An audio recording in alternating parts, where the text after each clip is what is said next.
Good afternoon, everybody. I'm Muriel Bowser. I'm the mayor of Washington, D.C., and we are here in City Hall where I will be naming an interim chief of police.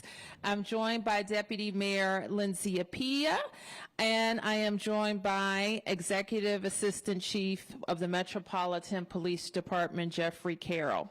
As you know, just over a week ago, Chief Pamela Smith indicated to me that she would be stepping down by the end of the year. And today I am proud to announce that Jeff Carroll, a 21-year veteran of the Metropolitan Police Department, will be the interim chief of the Metropolitan Police Department. Let's hear it for Jeff.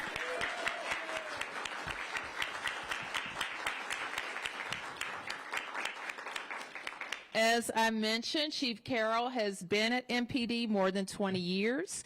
He joined MPD in 2002 and has risen through the ranks, and I'm sure he's going to describe to you the many responsibilities he's been entrusted with during his tenure. He became a commander, for example, in 2016. It was assigned to the Department Special Operations Division. He has led our city through some of the most significant public safety challenges in the past decade, and he has overseen some of our other special moments like the World Series and Stanley Cup operations, and he was a very significant part of our city's ability to respond to January 6th. We look forward to him leading us through more good events in the city. And Chief Carroll is also very familiar with DC residents in our neighborhood as a respected and trusted, and he is respected and trusted by members of the Metropolitan Police Department, as well as our partners throughout the region. And Jeff will tell a story, but he grew up in this region in Calvert County and grew up with family members also serving in MPD.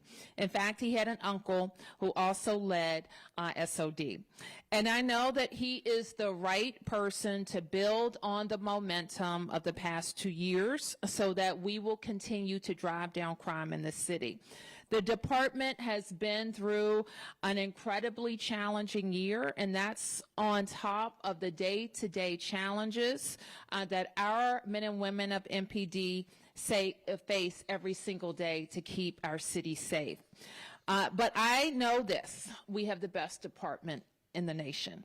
MPD is the best in the business at both community policing and handling large-scale special events and First Amendment activities. And that's where I want to keep our focus. I'll be focused on making sure we have the right policy environment to attract and retain more officers and to ensure our officers have what they need to be effective.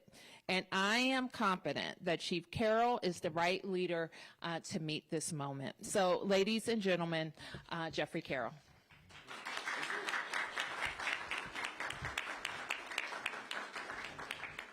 Thank you. Good afternoon, Madam Mayor, members of the Metropolitan Police Department, distinguished guests, and members of our community. Thank you for being here today. I'm deeply honored and sincerely grateful for the trust you placed in me. First and foremost, Mayor, thank you for selecting me to serve as the interim chief of police. I don't take this responsibility lightly. Your confidence in me is both humbling and motivating, as I'm committed to leading this department with integrity, transparency, and a strong sense of duty to the people that we serve. I appreciate your leadership and your continued support of the Metropolitan Police Department. Public safety is not the responsibility of one individual or one department. It's a shared effort. I look forward to working closely with the community, all of our district agencies and city leaders to keep the district safe, strong, and united. To the women and men of the Metropolitan Police Department, thank you. Your dedication, professionalism, and sacrifice do not go unnoticed. Every day you put on the uniform, knowing the challenges and risks that come with it. Yet you continue to serve with courage and commitment, whether responding to 911 calls, engaging with residents, interacting with the youth, or working behind the scenes. You are the backbone of the department and a vital part of this community. I'm proud to stand along beside you. I know the long hours you work, the difficult decisions you face, and the personal sacrifices you and your families make. As interim chief, my priority is to support you, to listen to you, and to ensure that you have the tools, training, and leadership you need to succeed. To our community members, thank you for your trust and partnership. Policing works best when there is mutual respect and open communication. I'm committed to continue to build strong relationships with our neighborhoods, businesses, schools, and community organizations. We'll keep listening, learning, and engaging the community because public safety is strongest when it's built together. Looking ahead, I'm excited about what we can accomplish. We will continue to focus on community-based policing, accountability, and proactive problem solving.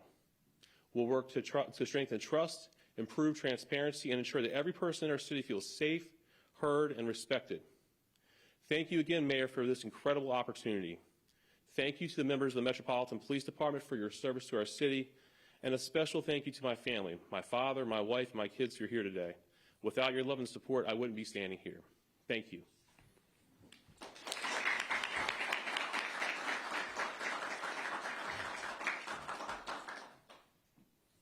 Take any questions? Yes, ma'am. You talked a lot about trust and the community's trust and working along with community members. Thank you. I work with Telemundo. We speak to a lot of Hispanic folks that live here in the district. People are scared. They were telling me today they're scared of contacting MPD. They're scared of contacting MPD and then being transferred to ICE, a possible detention, a possible deportation.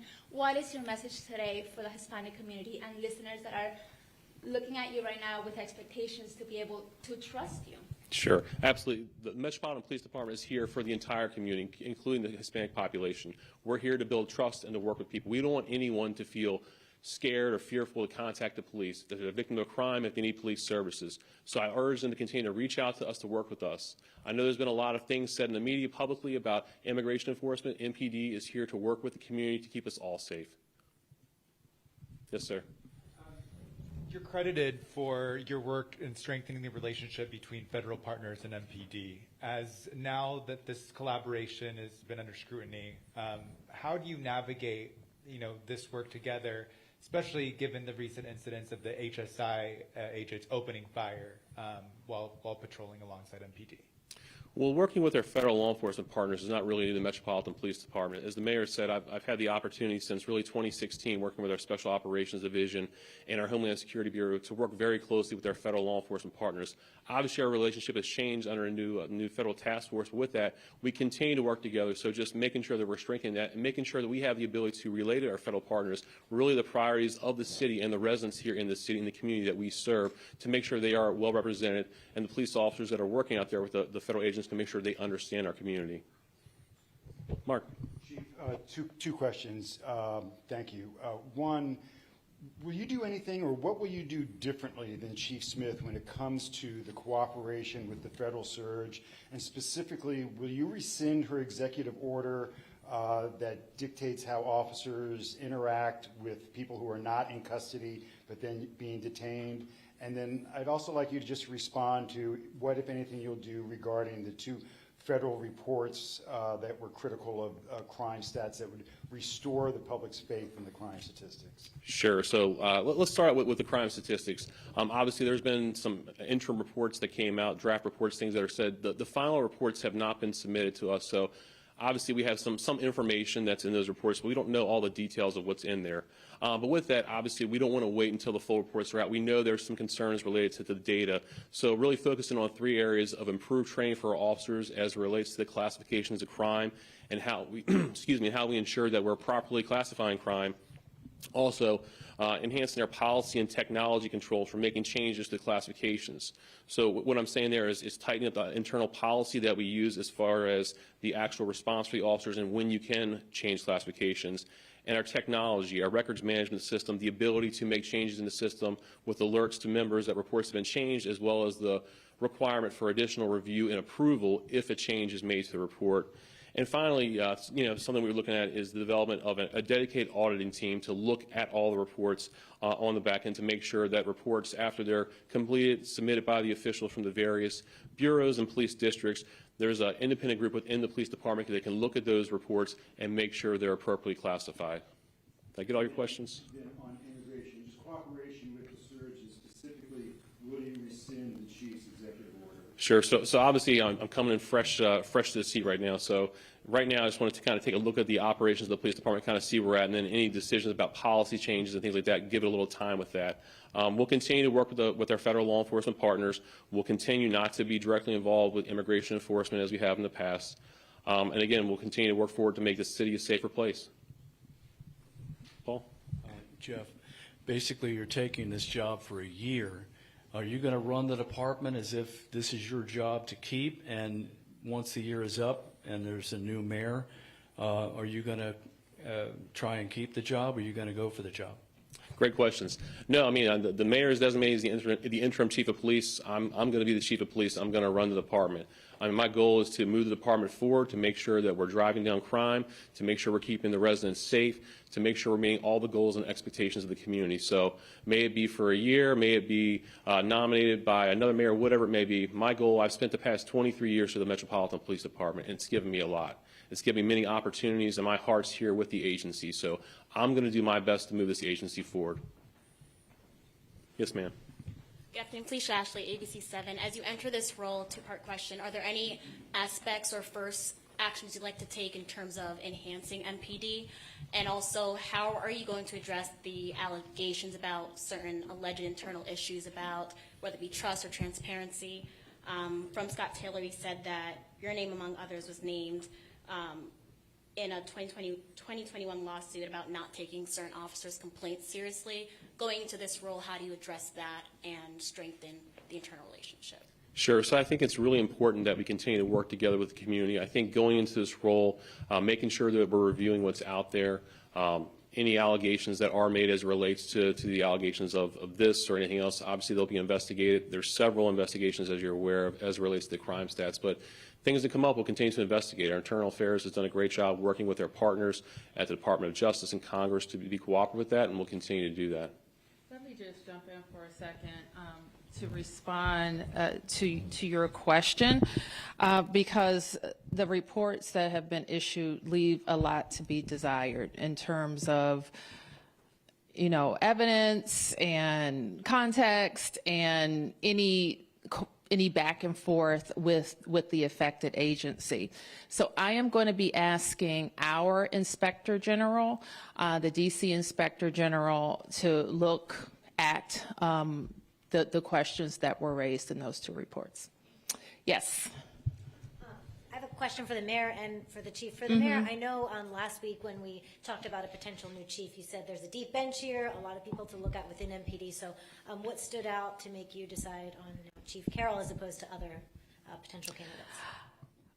Well, let me say this. When you are recruiting top-level executives in the government, one thing that is very important is that the process is confidential, and that has always been my process, and that will remain my process. I'm going to make an exception today because one young lady was drugged into this unfairly, I think, and I only looked in MPD. I'm just going to tell you. So I've had internal conversations only, and I selected among highly qualified MPD officials. Jeff, like many of the officials, I have known in various capacities, and I think he has had the opportunity to serve a breadth of leadership roles at MPD, and including most recently as executive assistant chief. And he's very familiar with you guys, with community, with the council, with partners, and he is very excited to take on the role. Yes. Oh, sure. We've talked about all the last year just how unprecedented it is to be in DC, to be in leadership roles, and especially now, you know, taking on this role. What is the mindset you're going into this job with, just given all the unprecedented events of the last year? Well, I mean, the past year, I mean, just January alone was I mean, it was tremendous with a number of special events, with a plane crash, and just throughout the year, there's been lots of challenges out there. But the Metropolitan Police Department, we're used to that. We're used to a variety of special events. We're used to unplanned things. I would say over the past, 7 years, we really had a lot of different things that come out there. And the men and women of the Metropolitan Police Department, they're able to pivot, they're able to take that and continue to push forward. What the next year will actually lead into, we don't know, obviously. But I feel that, hopefully with my leadership, with the executive team that I have here, with the assistant chiefs, we're going to push this agency forward and make it even better than it already is. Yes. When you go seventh, the good questions are taken. Question for the interim chief and question for you, Mayor. There's been a lot that has gone on this year with the police department, and we've heard a morale issue exists. We've heard discontent from some officers. What do you do now that you're in charge to address that and get officers feeling better about their jobs and having other people want to come here to be officers?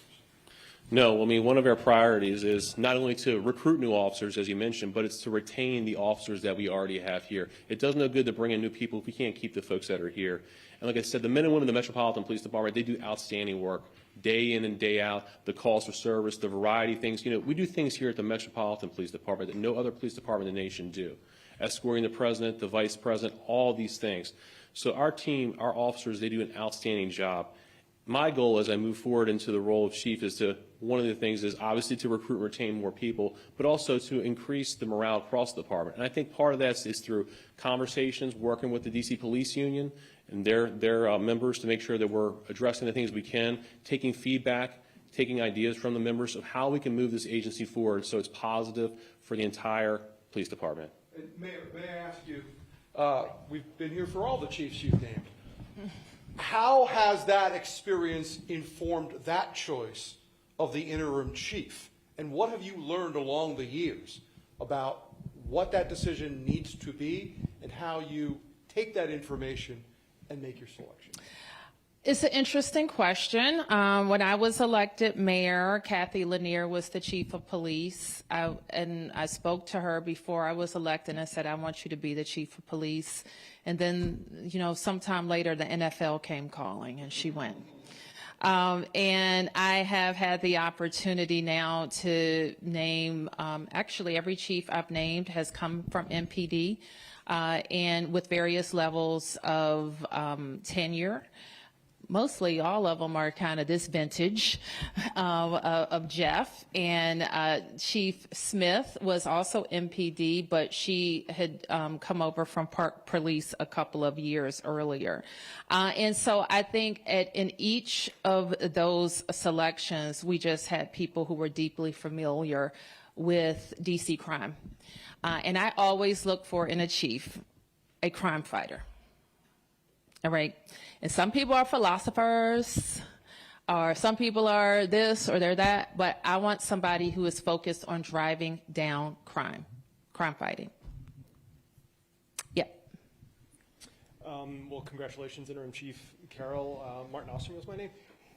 One thing that recently came up actually yesterday, and this could be for the mayor or for the interim chief, council member Janice Lewis-George, who is running to be the next mayor, could potentially be your next boss, depending on the circumstances, has introduced legislation specifically about immigration enforcement and the role that MPD plays. Her bill would basically say that unless there's a judicial warrant, MPD couldn't transport federal agents, couldn't do surveillance on behalf of federal agents, couldn't participate in any activity around hospitals, schools, that sort of thing when it comes to immigration. What do you think, Mayor or Interim Chief, what do you think about this bill? Do you think, does that raise concerns for you about what MPD is or is not doing regarding immigration? I haven't seen the bill, and so I don't think we can comment on it right now. I just described the elements of it to you. I like to read it before I comment on it. I mean, those are all the parts, but yeah. Oh, well, I won't take your word for it. How about that? I will read it, and then I'll comment. Yes. I trust Martin's reporting. Okay, great. After some of the reporting I've seen over the last couple of days, it's, forgive me. We all know what you're talking about. Yes, thank you. Mayor Bowser, can you talk about the confirmation process? Sure. And residency requirement for the chief? Will you put his name up in the time that is required by DC code for a full confirmation hearing? And Chief, do you plan on moving into the district as residency requirements for the chief's position? The chief is, or any official, well, certain officials in the district are required to make residency within 180 days of confirmation. So I'll leave that at that.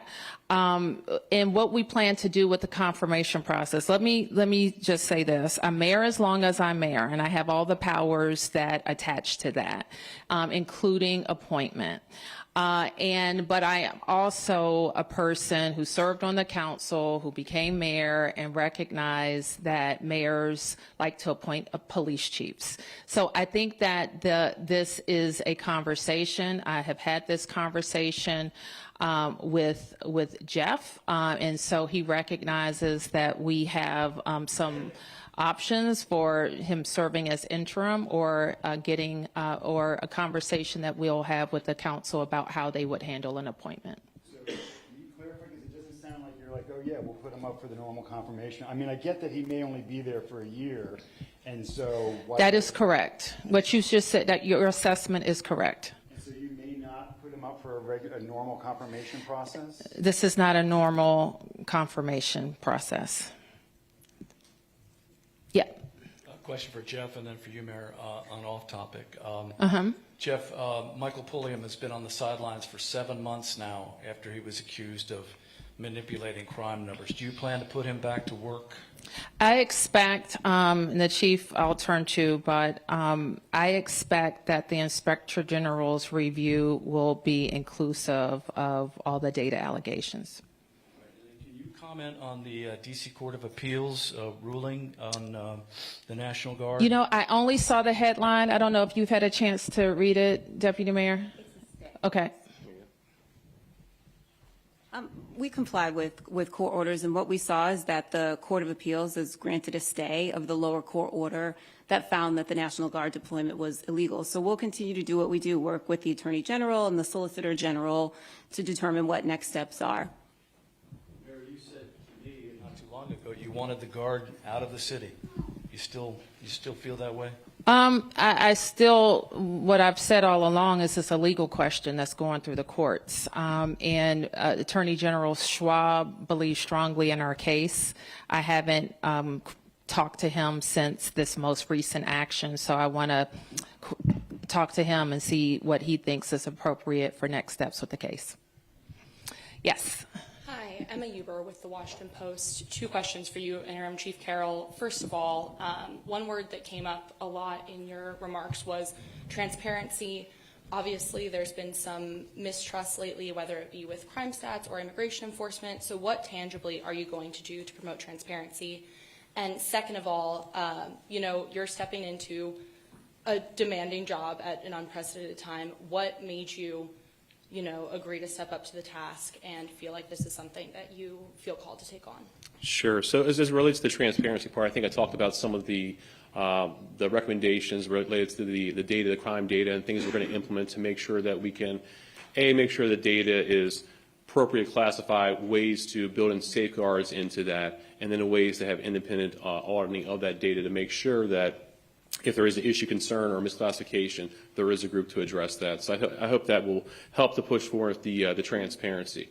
In reference to the immigration, I mean, the conversations with the community, our district commanders, our command staff continue to talk to members of the community. It continues to obviously be a big concern to them. It's a big concern to us, and the feelings that are out there, as it's been raised several times here. So again, we're just going to continue to engage, to talk to folks, to let them know that we are here to support them. As for the question about why I decided, to throw my name in the hat, I guess it is, I've been a member of the Metropolitan Police Department for 23 years, and in that time I've had the opportunity to serve in the 3rd District as an officer, a lieutenant, and a district commander. I had the opportunity to serve in the 1st District as a sergeant. I was in the 6th District as a captain, and I spent my time as the commander of the Special Operations Division, the Assistant Chief of the Homeland Security Bureau, the Assistant Chief of the Internal Affairs Bureau. And over those 23 years, I've had the opportunity really to touch almost all parts of this agency. May it be the first half of my career I spent mainly in patrol, the latter half I spent in a lot of our specialized operations and investigations. So with that, I feel that I'm prepared to look at the agency. I have a lot of knowledge about the agency. I've served on the command staff since 2015. Chief Lanier promoted me to the commander of the 3rd District in 2015, so that's 10 years. I've had the ability to witness the styles of both Chief Lanier, Chief Newsham, Chief Conti, Chief Smith. And through that, I've learned a lot. I've learned a lot about, how chiefs should operate. I've learned a lot about the agency. I've seen the transition of our agency as time has gone on. So I feel that I owe it to the city. I feel it to the department. But I feel I have something to give to push this agency forward. Chief, of those 4 chiefs that you've worked under, is there one who you would point to as you might model yourself? I know I'm asking you to pick Sure. your favorite kid, but Sure, absolutely. All of them. No, each one of them, just like my favorite kid, each one of them are unique, right? I mean, you guys had the opportunity to cover each one of them, and I've learned something from each one of them. I still stay in contact with all of them to this day. I mean, they provided me the opportunity to work directly with the chief. It's something special, and we have some of the best chiefs in the world at the Metropolitan Police Department. They've gone on to do greater things, but what they've done for this department since I joined with Chief Ramsey, I mean, he's the forefather of modern policing, I would argue to say, with one of the people, and from that, we've really come a long way, and we're going to continue to move forward. One last. Okay. Can you talk about the moment that you found out the news? Was it in person? Was it on the phone? What was that experience like for you?